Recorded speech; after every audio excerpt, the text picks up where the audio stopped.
예. 어제 경제 상황이 메르스 때보다 더 심하다고 말한 문 대통령이 이틀 연속으로 비상시국을 강조했습니다. 오늘 문재인 대통령의 목소리부터 잠깐 듣고 오겠습니다. 이상한 상황에는 이상한 처방이 필요합니다. 국민 안전과 민생 경제 두 영역 모두에서 선제적인 대응과 특단의 대응을 강구해 주기 바랍니다. 그런데 앞서 문재인 대통령은 전통시장을 찾아 코로나 사태로 힘들어진 시장 상인들을 만났었는데요. 그런데 이후 일부 강성 친문 지지자들의 행동으로 한쪽에선 울고 다른 한쪽에선 웃는 일까지 벌어졌습니다. 그 화면도 차례로 만나보실까요?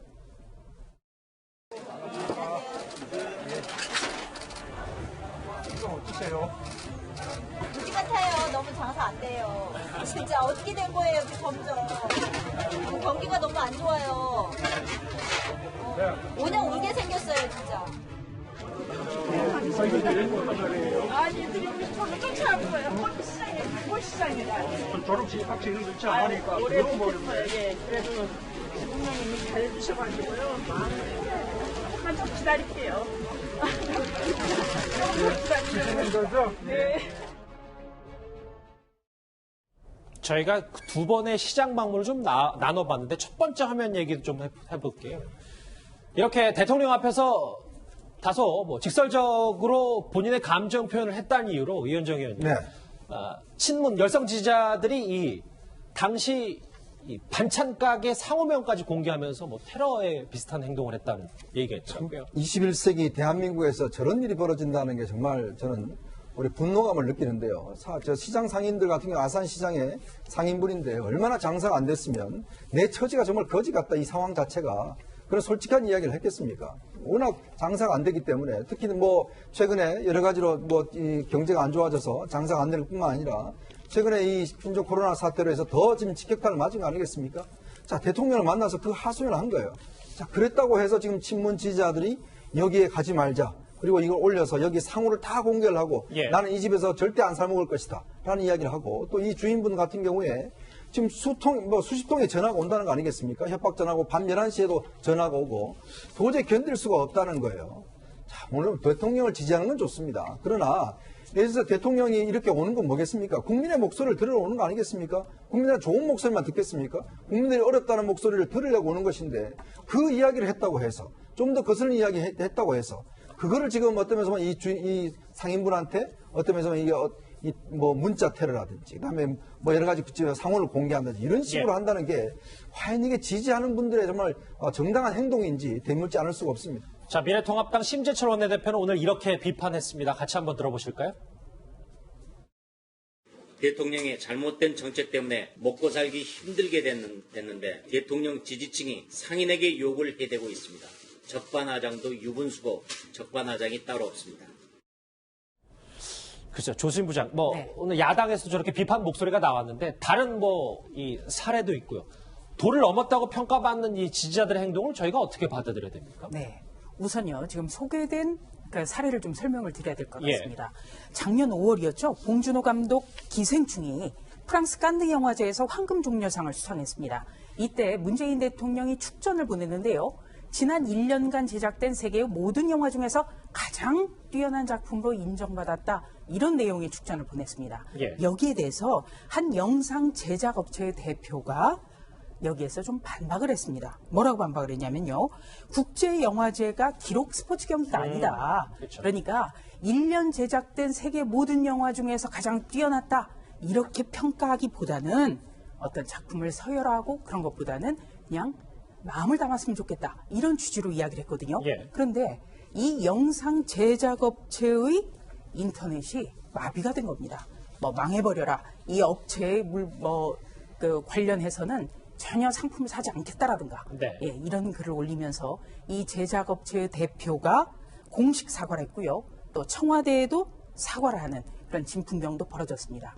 그래서 이런 어떤 과도한 어떤 비판적 지지까지도 용인하지 않는 것, 이것이 과연 민주주의 국가에서 가능한 것이고 이것이 순기능으로 받아들여질 수 있는가, 우리는 여기에 대해서 깊이 고민하지 않을 수가 없습니다.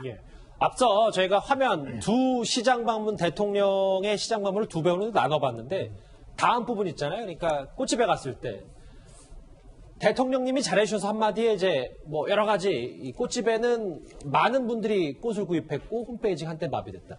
최진봉 교수님 이런 것 같아요. 그러니까 팬덤은 있을 수 있는데 그 자체가 너무 이분법적으로 나가면 이 자체가 좀 비판을 받을 소진이 있는 건 아닌지 뭐 이 부분. 그러니까 뭐 좋아하고 싫어하고 이런 부분을 표현하는 거는 저는 문제가 없다고 봐요. 다만 중요한 것은 어떤 사람을 특정해서 그 사람의 상호를 뭐 공개를 한다거나 아니면 그 사람에게 무슨 그 전화를 계속한다거나 이런 행위는 잘못됐죠. 그러니까 예를 들어서 마찬가지 아니에요. 문재인 대통령에서 싫어하는 사람도 있고 좋아하는 사람도 있겠죠. 그걸 뭐 표현하는 건 뭐라고 하겠습니까? 표현의 자유 문제인 것이고 그런 차원에서 뭐라고 할 수는 없지만 그럼에도 불구하고 아까 이제 첫 번째 사례처럼 특정 상인에 대해서 뭐 이렇게 괴롭힌다거나 이런 행동을 하는 건 바람직하지 않아요. 그러니까 좋아하는 감정을 표현하고 뭐 싫어하면 싫어한다고 자기가 글을 통해서 표현할 수는 있지만 어떤 형태로든 저분이 뭐 이렇게 상인으로서 장사를 하시는데 방해가 될 수 있는 행동을 한다거나 또는 저분의 개인 정보를 이렇게 막 인터넷에 유포한다거나 이런 행동은 하지 않는 게 좋습니다. 그거는 개인적으로 좋아하는 감정을 표현하는 방법이 너무 다른 방법으로 발현된 것이니까 그 자체는 비판받을 수 있는 요소가 있거든요. 그래서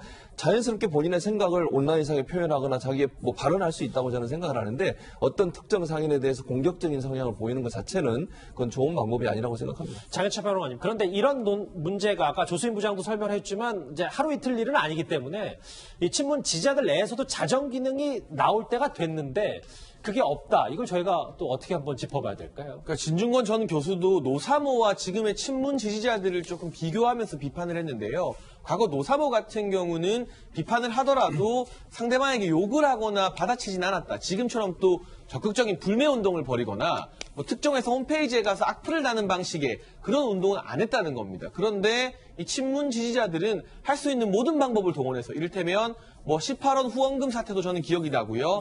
문자가 수천 통씩 간다는 그런 증언도 이어지고 있죠. 그 문자가 단순히 이 보수당 의원들에게만 가는 것이 아니라 같은 민주당의 금태섭 의원 또는 박용진 의원 이 조국 사태에서 조금 뼈있는 말을 했다면 수천 통의 문자를 친문 지지자들로 받았다고 전해지고 있고 또 상대 후보 비방 댓글 이런 지적이 진보 지식인으로 분류되는 진중권 전 교수뿐만이 아니라요. 김종인 전 비대위원장 같은 경우도 정말 이 독재자들의 추종자가 떠오른다는 강력한 발언을 쓰기도 했었고 지금은 중기부 장관하고 있는 박영선 장관 같은 경우도 과거에는 이러한 지지자들의 댓글 움직임을 보고 국정원 댓글 부대와 동일선상이다라고 날석이 비판하기도 했습니다. 그러나 이런 내부의 자정작용이 힘을 잃는 것은 지금 민주당 지도부가 결국 이 강성 지지자들의 여론을 지나치게 의식하면서 끌려다니기 때문에 소장파나 또는 소신파 비주류들이 입을 열기 힘든 상황이 된 것 같고요. 뒤에 또 이야기하겠지만 금태섭 의원 같은 경우가 지금 더불어민주당 내에서 고초를 겪는 그런 상황만 보더라도 내부적으로는 이런 친문 지지자들의 어떻게 보면 수위를 넘는 행동에 불만을 품은 의원들조차 이제는 섣불리 말을 꺼내기 힘든 분위기가 됐다. 이것이 과연 정상적인 민주주의가 작동하는 모습인가? 알겠습니다. 그게 아니라는 비판이 지식인 사회를 중심으로는 많이 나오고 있습니다. 조수인 부장 이 주제 정리해 볼게요. 그런데 이들의 뭐 도넘은 일부에서 평가하는 도넘은 일탈이 과거에 이런 대통령의 발언처럼 문 대통령의 용인 하에 이루어지는 것이다라는 지적도 있거든요. 네, 2017년 4월 인터뷰를 좀 떠올릴 수가 있겠는데요. 한 진행자가 이렇게 물어봤습니다. 그러니까 어떤 욕을 대표할 수 있는 그런 X의 후원금 문제라든지 또 문자 폭탄, 상대 후보의 비방 댓글 등이 문재인 후보 지지자 쪽에서 조직적으로 한 것으로 드러나고 있다. 이렇게 물었거든요. 이때 대선 후보 시절이었습니다. 여기에 대해서 당시 대선 후보였던 문재인 대통령은 우리 경쟁을 더 흥미롭게 만들어주는 양념과 같은 것이다. 이렇게 이야기를 했거든요. 그러면 공개적으로 대통령이 지지층에게 문자 폭탄 같은 것을 가해도 된다라는 어떤 용인의 메시지를 준 것 아니냐 이렇게 해석할 수가 있습니다. 저는 2002년에 노무현 대선 후보의 캠프를 담당을 했었습니다만 당시에 뭐 아이디 피투성이, 아이디 바밤바 이런 분들이 생각이 나요. 그때 누구누구를 적시해서 괴롭히자, 악랄하게 가자 이런 게 시초였는데 우리가 역사라는 것은 발전해야지. 안 좋은 쪽이 발전해서 그것이 역사가 될 수 있겠습니까? 반찬가게 주인의 신상을 턴 문재인 대통령의 지지자들 얘기까지 이번 주제에서 코로나 바이러스 경제 침체 얘기에 이어서 한번 만나봤습니다.